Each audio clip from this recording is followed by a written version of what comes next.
మహాగణాధిపతయే నమః.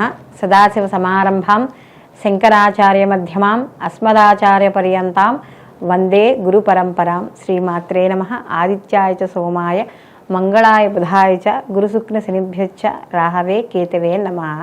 ప్రేక్షకులకు అందరికీ కూడా శ్రీ క్రోధినామ సంవత్సర ఉగాది శుభాకాంక్షలు. మనం ఈ శ్రీ క్రోధినామ సంవత్సరంలో మనం ఈ ద్వాదశ రాసుల వారికి కూడా నవగ్రహ సంచారాలను అనుసరించి మనం ఈ శుభాశుభ ఫలితాలు చెప్పుకోవడం అనేది జరుగుతుంది. అయితే ఇక్కడ ఈ సంవత్సర ఫలితాలు తెలుసుకోబోయే ముందర అంటే వీళ్ళు ఈ ద్వాదశ రాసుల వాళ్ళు కూడా ఈ సంవత్సరం అంతా కూడా ఎటువంటి విషయాల్లో జాగ్రత్తగా ఉండాలి, ఎటువంటి విషయాలు చేపట్టాలి, వివాహ విషయాల్లో కానీ గృహప్రవేశము, సంతానము, ఉద్యోగము, విద్య, వ్యాపారము, ఆరోగ్యము, ఇలా అన్ని రకాల విషయాల మీద కూడా మనకి ఒక అవగాహన అనేది తెచ్చుకుందుకు మనం ఈ ఉగాది సంవత్సర పంచాంగ శ్రవణం అనేది మనం చెప్పుకోవడం అనేది జరుగుతుంది. అయితే ఇక్కడ ఈ యొక్క మన ఈ ద్వాదశ రాశుల ఫలితాలు తెలుసుకునేటప్పుడు ఇక్కడ అన్ని గ్రహాల గురించి మనం చర్చించుకోవడం అనేది ఉండదు. ముఖ్యంగా సంవత్సరం అంటే ఒకే రాశిలో ఎక్కువ కాలం సంచరించే గ్రహాలు ఏముంటాయో వాటిని మనం బేసిక్గా చేసుకుని ఈ సంవత్సర ఫలితాలు చెప్పుకోవడం అనేది జరుగుతుంది. అంటే మనకి ఈ నవగ్రహాల్లో కూడా నెలకొకసారి మారిపోయే అంటే 27 రోజులకి 45 రోజులకి నెలకొకసారి 2.5 రోజులకు ఒకసారి ఇలా మారిపోయే గ్రహాలు ఎలా ఉన్నాయో, సంచరించే గ్రహాలు మార్పు ఒక రాశి నుంచి ఒక రాశికి సంచరించే గ్రహాలు ఎలా ఉన్నాయో అలాగే నిర్దిష్ట అంటే మనకు ఒక సంవత్సర కాలం పాటు కానీ సంవత్సరం కన్నా ఎక్కువ కాలం ఉన్న గ్రహాలు కూడా ఇక్కడ ఒకే రాశిలో ఉండే గ్రహాలు కూడా ఉన్నాయి. కాబట్టి ఇక్కడ ముఖ్యంగా మనకి గురువు ఒక సంవత్సరం అంతా కూడా ఒకే రాశిలో సంచారం చేయడం అనేది జరుగుతుంది. అలాగే శని భగవానుడు ఒకే రాశిలో 2.5 సంవత్సరాలు సంచారం చేస్తాడు. రాహుకేతువులు ఒకే రాశిలో 18 నెలలు సంచారం చేయడం అనేది జరుగుతుంది. కాబట్టి ఈ యొక్క ఉగాది ఫలితాలు అనేవి ముఖ్యంగా దేశ గోచారానికి సంబంధించినవి, అలాగే ఇటు దేశ గోచారంతో పాటుగా మన యొక్క జన్మ జాతకాలు అంటే గోచార రీత్యా మనం చెప్పుకునే ఫలితాలు. ఈ ఫలితాలు కూడా బేసిక్గా ఈ 4 గ్రహాల యొక్క సంచారాన్ని ముఖ్యంగా మనం పరిగణనలోకి తీసుకుని ఈ యొక్క ఫలితాలు చెప్పుకోవడం అనేది జరుగుతుంది. కాబట్టి మనం ఇప్పుడు ద్వాదశ రాశుల వారికి వీళ్ళకి శుభాశుభ ఫలితాలు ఏ విధంగా ఉంటాయి అనే విషయాన్ని తెలుసుకుందాం. మిథున రాశిలోకి మనకి మృగశిర 3-4 పాదాలు, ఆరుద్ర 1-2-3-4 పాదాలు, అలాగే పునర్వసు 1-2-3 పాదాలు మనకి ఈ యొక్క మిథున రాశిలోకి రావడం అనేది జరుగుతుంది. అయితే ఈ మిథున రాశికి శ్రీ క్రోధినామ సంవత్సరంలో వీళ్ళకి ఆదాయ వ్యయాలు ఏ విధంగా ఉన్నాయని చూసుకుంటే వీళ్ళకి ఆదాయం 5, వ్యయం 5 అంటే 2 సమానంగా ఉన్నాయన్నమాట. వీళ్ళకి ఖర్చు ఎలా ఉంటుందో దానికి తగ్గ ఆదాయం కూడా వీళ్ళకి వస్తూ ఉంటుంది. కాబట్టి కాస్త పెద్దగా ఇబ్బంది పడడం అంటూ ఏమి ఉండదు. అలాగే రాజ్యపూజ్యం 3, అవమానం 6 అంటే కాస్త వీళ్ళని మెచ్చుకునే వాళ్ళు 3 ఉంటే వీళ్ళని కాస్త వీళ్ళకి అభిప్రాయాలకు కావచ్చు, వీళ్ళ మాటలకు కావచ్చు వ్యతిరేకించే వాళ్ళు 6 అంటే రెట్టింపు మంది ఉండడం అనేది జరుగుతుంది. అయితే ఈ రాశి వారికి మే 1 నుండి సంవత్సరాంతం వరకు కూడా వ్యయ స్థానంలో అంటే 12వ స్థానంలో గురువు లోహమూర్తిగా సంచారం చేయడం, అలాగే శనీశ్వరుడు వచ్చి సంవత్సరం అంతా కూడా వీళ్ళకి భాగ్యస్థానంలో సువర్ణమూర్తిగా సంచారం చేయడం అనేది జరుగుతోంది. అలాగే రాహుకేతువులు కూడా సంవత్సర ఆరంభం నుండి సంవత్సరాంతం వరకు కూడా దశమ చతుర్థ స్థానాల్లో అంటే కేంద్ర స్థానాల్లో సంచారం చేయడం అనేది ఇక్కడ తామరమూర్తులుగా సంచరించడం అనేది జరుగుతోంది. ముఖ్యంగా వీళ్ళకి శుభ కార్యక్రమాలకు ధనం వ్యయించి ఖర్చు చేయడం అనేది ఎక్కువగా జరుగుతుంది. అలాగే కాస్త వీళ్ళు చేసే పనుల వల్ల కావచ్చు, పాపం తెలిసి తెలియక పనుల వల్ల కావచ్చు, ఇతరుల వల్ల కాస్త వాళ్ళ మాటలకి వీళ్ళు తోటాలు పేల్చడం అంటే ఎదరవాళ్ళు కాస్త వీళ్ళని ఎత్తి చూపించడం అనేది ఎక్కువగా జరుగుతూ ఉంటుంది. అలాగే వీళ్ళు ఎప్పుడూ కూడా కాస్త కొంచెం ఏ స్థానంలో గురువు ఉండడం వల్ల ఏదో ఒక కొత్త ధనాన్ని తెలుసుకోవాలనుకోవడం, జ్ఞానాన్ని పొందాలనుకోవడం, వాటి ప్రయత్నాలు చేయడం అనేది జరుగుతుంది. అలాగే వీళ్ళు కాస్త సాధ్యమైనంత వరకు ఎటువంటి వివాదాలైనా ఎవరేమన్నా కూడా ప్రశాంతంగా ఉండాలని కోరుకోవడం అనేది జరుగుతుంది. అలాగే ఆధ్యాత్మిక మరియు ఏకాంతత అంటే ప్రశాంతత, మనసు ప్రశాంతంగా ఉండాలని ఎక్కువగా కోరుకోవడం అనేది జరుగుతుంది. అలాగే సంఘంలో గౌరవాన్ని పొందుతారు. ముఖ్యంగా విదేశాలలో భూములు సంపాదించడం అనేది ఇక్కడ జరుగుతుంది. అలాగే అక్కడ విదేశాల్లో ఎవరైనా స్థిరపడి ఉంటే అక్కడ ఇల్లు కట్టుకోవడం ఇలాంటివి కూడా జరిగే అవకాశాలు ఉంటాయి. ఇంట్లో శుభ కార్యక్రమాలు అవన్నీ కూడా మొదలవ్వడం అనేది జరుగుతుంది. సంవత్సరాంతానికి మటుకు మాత్రం ఇక్కడ ఆదాయానికి మించిన ఖర్చులు మాత్రం చేయాల్సి వస్తుంది. అయితే గురువు వ్యయ స్థానంలో ఉన్నాడు కాబట్టి ఇక్కడ మనం శుభ కార్యక్రమాలకి ఖర్చు చేయడం అంటే వివాహాది శుభ కార్యక్రమాలకి, గృహప్రవేశాలకు కానీ లేదా ఇంట్లో ఏమైనా ఆధ్యాత్మిక కార్యక్రమాలకు నిమిత్తము ఇక్కడ ఖర్చులు చేయడం అనేది జరుగుతుంది. అలాగే ఉద్యోగస్తులకు చాలా స్థానచలనాలు అవన్నీ కూడా ఉంటాయి. అయితే ఉన్న చోటే ఎక్కువగా కొనసాగడం అనేది కూడా జరుగుతుంది. ఒక్కోసారి మార్పులు కోరుకోవడం అనేది కూడా అంత పెద్ద మంచిదిగా ఏమీ ఉండదు. అలాగే వ్యాపారస్తులు ఎవరైతే ఉన్నారో వారికి కాస్త వ్యాపారాల్లో చికాకులు, అధికారుల యొక్క ఒత్తిడి ఇలాంటివి కూడా ఉంటాయి. అయితే కాస్త ఖర్చులు కూడా నియంత్రణలోకి చేసుకుంటూ ఉండాలి, ఎంత శుభ కార్యక్రమాలకు ఖర్చులు చేస్తున్నా కూడా.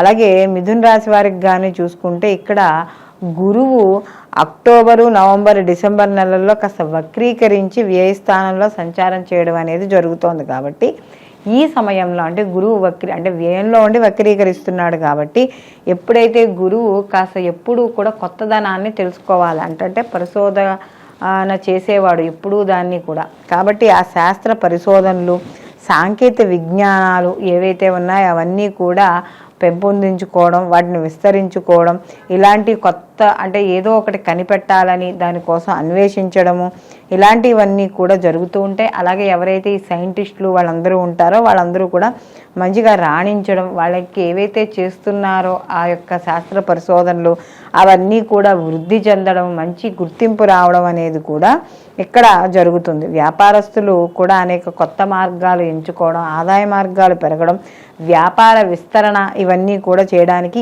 ఈ సమయం అనేది చాలా మంచిదిగా చెప్పుకోవచ్చు. అలాగే ముఖ్యంగా కిరాణా, ఫ్యాన్సీ వ్యాపారస్తులు మంచి లాభాలు పొందుతారు. విద్యార్థులు ఎవరైతే ఉన్నారో ఈ గురువు వక్రీకరణ సమయంలో మంచి గుర్తింపు లభించడం, మంచి అవకాశాలు రావడం, అలాగే రాజకీయ నాయకులు వాళ్ళందరూ ఎవరైతే ఉన్నారో వాళ్ళకి మాత్రం కాస్త అనుకున్నంత స్థాయిలో వాళ్ళు గుర్తింపు పొందలేకపోవడం అనేది జరుగుతుంది. అలాగే ఎవరైతే ఈ వడ్డీ వ్యాపారస్తులు ఇలాంటివి ఎవరైతే చేస్తున్నారో వాళ్ళందరికీ కూడా సామాన్య ఫలితాలు కలుగుతాయి. అలాగే శని భగవానుడు ఇక్కడ భాగ్యస్థానమందు సంచారం చేస్తున్నాడు కాబట్టి అప్పుడప్పుడు అనుకోని సంఘటనలు ఎదురవ్వడం, అలాగే కాస్త ఇవి ఏదైతే జీవితంలో మంచి జరగాలనుకుంటున్నారో వాటి మీద కాస్త వ్యతిరేక ప్రభావం చూపించడం అనేది కూడా ఇక్కడ మనకి కనబడుతుంది. అలాగే ఇక్కడ వీళ్ళకి మొత్తం మీద వీళ్ళకి ఎటువంటి అడ్డంకులు వచ్చినా కూడా మిథున రాశి వాళ్ళు వాటన్నింటినీ కూడా ఎదుర్కొని ముందుకు జీవితంలో ముందుకు వెళ్ళడం అనేది జరుగుతుంది. అలాగే ఇక్కడ ఎప్పుడైతే వీళ్ళు చాలా ధైర్యంతో ముందుకు వెళతారో ఆ వెళ్ళిన దగ్గర నుండి కూడా అన్ని కార్యక్రమాల్లో కూడా నెమ్మదిగా వీళ్ళకి అనుకూల పవనాలు వీళ్ళపై వీచడం అనేది జరుగుతుంది. అలాగే ఈ రాశి వారికి ముఖ్యంగా చూసుకున్నప్పుడు ఈ యొక్క పితృవర్గాలు వాడి నుండి కూడా కాస్త అభిప్రాయ భేదాలు రావడం కానీ, లేకపోతే తండ్రికి సంబంధించిన వాళ్ళ నుండి గొడవలు ఇలాంటివి కూడా కాస్త ఎక్కువగా ఉండడం అనేది జరుగుతోంది. కాబట్టి వీటిని అన్నింటినీ ఎదుర్కోవాలి అనుకుంటే, ఎందుకంటే ఇక్కడ భాగ్యస్థానంలో శని భగవానుడి యొక్క సంచారం ఎప్పుడైతే జరుగుతోందో కాస్త కొంచెం ఇలాంటి ఫలితాలు అంటే భాగ్యస్థానం అనేటప్పటికీ మనకి పితృస్థానం కూడా చెప్తాం కాబట్టి అటువైపు నుంచి కాస్త ఇబ్బందులు అనేవి ఉంటాయి. కాబట్టి ఎక్కువగా శని ప్రభావం ఉన్నవాళ్ళు వెంకటేశ్వర స్వామి యొక్క ఆరాధన ఎక్కువగా చేసుకోవడం అనేది ఇక్కడ మంచిదిగా చెప్తోంది. అయితే ఇక్కడ సువర్ణమూర్తిగా సంచారం చేయడం అనేది జరుగుతోంది కాబట్టి కాస్త చెడు ఫలితాలు తగ్గి కొంత అనుకూల ఫలితాలు పొందడం కూడా ఇక్కడ జరుగుతుంది. అలాగే వీళ్ళు ఇక్కడ కాస్త భూములు కొనుగోలు చేయడం, అలాగే ఆర్థిక పరిపుష్టి కూడా వీళ్ళకి పెరగడం అనేది జరుగుతుంది. కాబట్టి ఏ పని చేసినా కూడా కాస్త కష్టపడి పని చేయడం ద్వారా వీళ్ళు మంచి ధనార్జన అనేది సాధిస్తారు. జీవితంలో కూడా కాస్త ఎదుగుదల అనేది మాత్రం ఖచ్చితంగా కనపడడం అనేది జరుగుతుంది. అలాగే ఎవరైతే విద్యార్థులు ఉన్నారో మంచి ఆసక్తి చూపించడం ద్వారా మంచి ఉత్తీర్ణత సాధించడం అనేది జరుగుతుంది. మంచి పేరు ప్రఖ్యాతులు కూడా ఈ యొక్క మిథున రాశి వాళ్ళు సంపాదించడం అనేది జరుగుతుంది.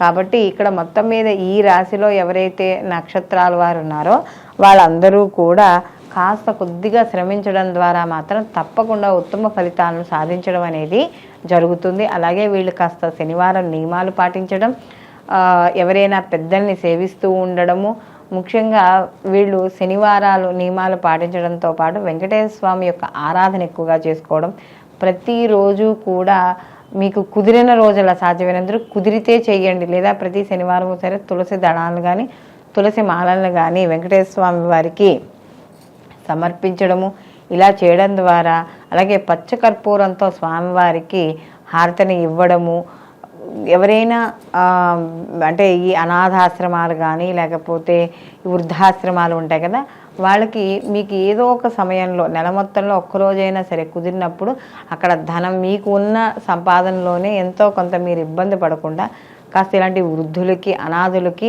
కాస్త సహాయం చేయడం ద్వారా కొంత ప్రతికూల ఫలితాలు తగ్గడం అనేది జరుగుతుంది.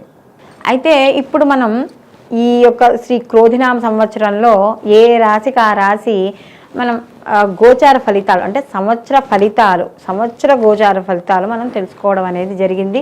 ఇందులో ఎవరు ఏ పనులు చేయొచ్చు చేయకూడదు, అలాగే ఎటువంటి నియమాలు పాటించాలి, అలాగే వీళ్ళు ఇటువంటి స్తోత్రాలు చదువుకుంటే శుభ ఫలితాలను వీళ్ళు పొందడం అనేది జరుగుతుంది. ఇవన్నీ కూడా మనం తెలుసుకోవడం అనేది జరిగింది. అయితే ఇది మనకి సంవత్సర ఫలితాలుగా పరిగణించడం అనేది జరుగుతుంది. అయితే దీనితో పాటుగా మనం వాళ్ళకి వ్యక్తిగత జాతకాలు కూడా పరిశీలనలోకి తీసుకోవాలి. కారణం ఏమిటంటే ఈ వ్యక్తిగత జాతకాలు ఏవైతే ఉన్నాయో ఆ వ్యక్తిగత జాతకాలకి ఈ గోచార ఫలితాలను కూడా అనుసంధానం చేసుకోవడం ద్వారా పూర్తి సంపూర్ణమైన ఫలితాలని పొందడం అనేది జరుగుతుంది. అంటే ఇక్కడ జన్మజాతక రీత్యా జరిగే మహర్దశలు, అంతర్దశలు, ప్రత్యంతర దశల ద్వారా వ్యక్తి యొక్క జాతకంలో వచ్చే మార్పులు, ఆ యొక్క ఫలితాలని ఈ యొక్క గోచార ఫలితాలకి ఈ గోచారంలో ఉండే గ్రహాల యొక్క స్థితిగతులుగా అనుసంధానం చేసుకుంటూ అప్పుడు పనులు ముందుకు చేయడం ద్వారా మీరు చేపట్టే పనుల్లో తప్పనిసరిగా విజయం సాధించడం అనేది జరుగుతుంది. సర్వేజన సుఖినో భవంతు, లోకా సంస్థ సుఖినో భవంతు.